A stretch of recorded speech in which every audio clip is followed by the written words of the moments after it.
how do you even start to describe someone who builds these just enormous empires, completely changes the country's economy, gives away millions, but also, crushes small businesses, destroys unions, manipulates markets like it's nothing? It's a real paradox, isn't it? It absolutely is. And that's really what we want to dig into in this deep dive today.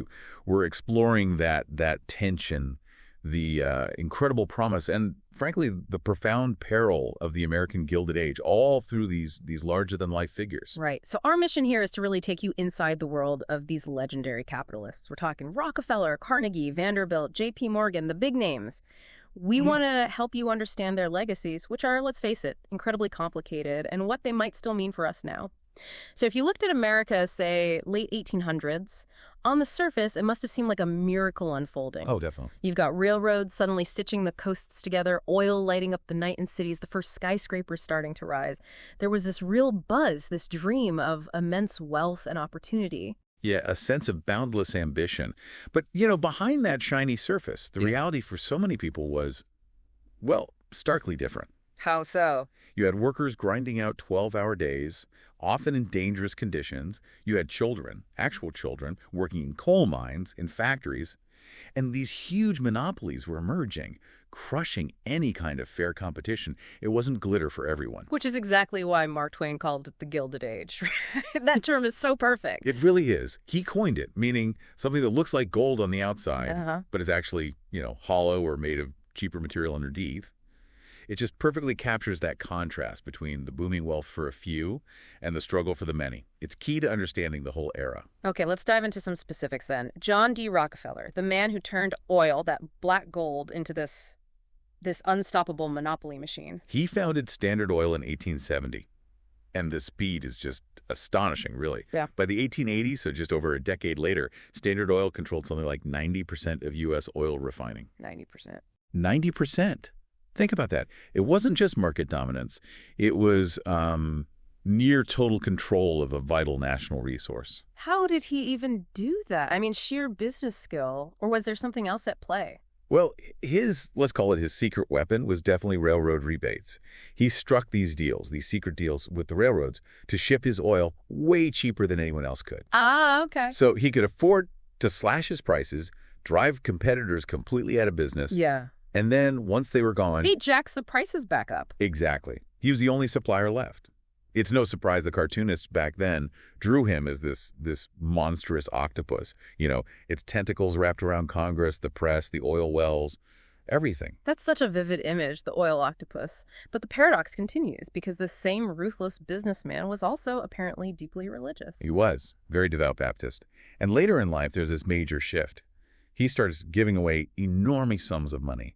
Over $500 million in his lifetime, which was just staggering then. Wow. He founded the University of Chicago, funded massive public health campaigns all over the world, trying to wipe out diseases like hookworm and yellow fever. So yeah, incredibly complex. So the question for you becomes, was he a monster?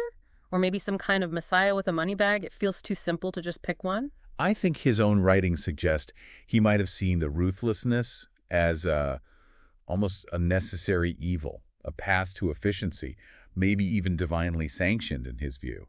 And the philanthropy later, maybe it was guilt, maybe genuine belief, maybe a bit of both. It's not really an either. He embodies how immense power can kind of warp and reshape things, even morality, over a lifetime.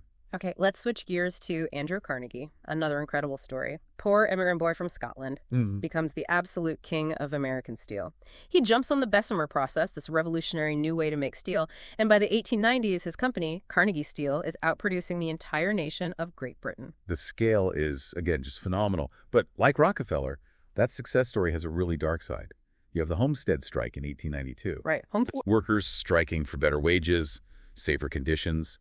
Carnegie's partner, Henry Clay Frick, a notoriously tough character, brings in the Pinkerton Guards. It turns violent. People are killed on both sides. So Carnegie himself was where? Vacationing in Scotland. He claimed he wasn't directly involved in the decision, that Frick handled it, but, it happened at his plant, under his watch. It stained his reputation permanently, regardless of his distance. A really brutal moment. But then later on, it's like he tries to make amends, right? He writes that famous essay, The Gospel of Wealth. Yes, and that's where he lays out this philosophy. He famously wrote, "The man who dies rich dies disgraced. Dies disgraced. Strong words. And he seemed to take it to heart. In his later years, Carnegie gave away something like 90% of his entire fortune. It's an astounding figure. What did he fund with all that? Libraries were his big thing. He funded over 2,500 public libraries, believing access to knowledge was crucial. Endowed universities like Carnegie Mellon. And he became a major supporter of world peace initiatives, funding things like the Hague Peace Palace. It's a huge philanthropic footprint. So back to that question, can that kind of generosity ever really wash away the blood and steel of something like Homestead? It's the core question with him, isn't it? The historical documents suggest he genuinely believed wealth was a kind of public trust, something to be managed for the community's benefit. His libraries and universities have undeniably done immense good for millions. But no, it doesn't erase the suffering at Homestead. It doesn't bring back the dead. His legacy forces you to confront that painful reality. Progress, especially rapid industrial progress, often comes with hidden human costs. Generosity doesn't undo the past. Now, shifting back a bit chronologically, before Rockefeller and Carnegie really hit their peak, there was Cornelius Vanderbilt, the Commodore. The original Titan, in many ways. Started with practically nothing, right? A $100 loan at 16. That's the story. Built a ferry service into a massive shipping empire. Then, later in life, he saw the future was railroads and pivoted, betting big. And his business style. Ruthless seems like an understatement. Oh, absolutely legendary for it. There's the famous story where a rival wouldn't sell him a crucial railroad line. So Vanderbilt just shut down all train access into New York City. They just blocked the whole city. Held its commerce hostage, basically, until the rival had no choice but to sell. And his famous quote, when challenged about the legality of his actions, What was it? "Why do I care about the law? Ain't I got the power?" That raw assertion of power over law really sums up a key aspect of the whole Gilded Age mentality for some of these figures. Wow. Ain't I got the power? It sounds like something a movie villain would say, but he actually said it and did it, that boldness, Right. in something else. But he was also a builder, wasn't he? Undeniably. He built Grand Central Depot, a monumental project for its time, and he endowed Vanderbilt University. When he died, his fortune was estimated to be worth over $100 billion in today's currency. Just enormous wealth. So depending on who you ask. Right. To some, he was absolutely a pirate in a suit, a brute who just crushed anyone who got in his way. Yeah. But to others, he was the father of American infrastructure. He built the networks, the connections that allowed the country to grow and industrialize at that incredible pace. Two very different views. Okay, so Rockefeller was oil, Carnegie was steel, Vanderbilt was transport. J.P. Morgan feels different. He was like pure power, right? Yeah. Finance. Exactly. He wasn't a builder in the same way. He didn't drill oil or forge steel. He bought. He consolidated. He organized. How so? Well, he orchestrated the massive merger that created U.S. Steel. Think about that. America's very first billion-dollar corporation. He financed the creation of General Electric. He stepped in to tame the absolute chaos of the competing railroad lines, forcing them into more rational, stable systems, often through sheer force of will and financial muscle. And his influence went way beyond just corporations, didn't it? There's that story about him saving the U.S. government. It's true. In 1895, there was a panic. The U.S. Treasury was running out of gold reserves, facing potential collapse. J.P. Morgan personally organized a syndicate of bankers to loan the government $65 million in gold. Basically, he bailed out the country. Unbelievable. No wonder people started calling him the uncrowned king of America. Mm-hmm. And then again, during the Panic of 1907, another financial crisis, he famously locked all the top bankers in his library overnight, literally locked them in. He locked them in his library. Yes, and refused to let them leave until they hammered out a deal, pooling their resources to prevent a total economic meltdown. He stepped into the void where the government at the time couldn't or wouldn't act effectively. One man wielding that kind of financial power. It's almost terrifying. He did give money away too, right? Art and education. Oh, yes. He was a huge collector and donated vast amounts of art to museums, significantly shaping institutions like the Metropolitan Museum of Art. He supported education too. But the fear among his critics was real. The idea that one private citizen could hold the entire nation's economy hostage, essentially with just his checkbook or, a fountain pen, it spoke volumes about the immense, concentrated, and largely unchecked power he held. Which brings us to a crucial point. We've talked about these titans, this incredible wealth creation, but we have to shift focus because not everyone got a piece of that Gilded Age pie, did they? Not even close. The societal costs were enormous. We mentioned the working conditions, brutal hours, low pay, incredibly dangerous jobs. Think mines, mills, factories with virtually no safety rules. And child labor was common. Shockingly common. Kids as young as 8, 10 years old, working long shifts. This exploitation, this inequality, it inevitably led to pushback.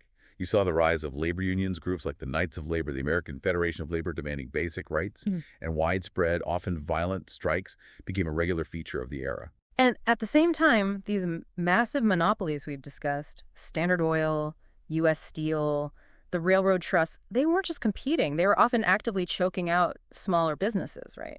Absolutely. They stifled competition, limited choices for consumers, and concentrated vast economic power in the hands of just a few individuals. It created this huge imbalance. But people started noticing, started speaking out. Yes, and that's where you get figures like Ida Tarbell, the investigative journalist who wrote that scathing, meticulously researched expose of Standard Oil's practices. Or Upton Sinclair, whose novel The Jungle revealed the horrifying conditions in the Chicago meatpacking industry. They were shining a bright light on the dark side of all this progress. And that public outcry, that exposure eventually led to change. It built pressure, tremendous pressure. And when someone like Teddy Roosevelt came into office talking about being a trust buster, wielding the power of the presidency against these monopolies, it really signaled a shift. It felt like maybe the robber barons, as they were often called, had finally pushed too far.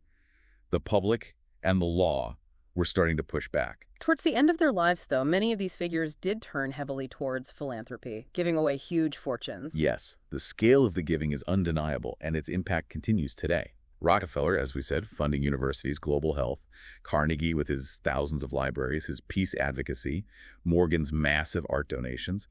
Even the Vanderbilt heirs continue the family support for education. The list goes on. So it brings us back to that central question, maybe the biggest one. Was all this late life giving about genuine redemption, atonement?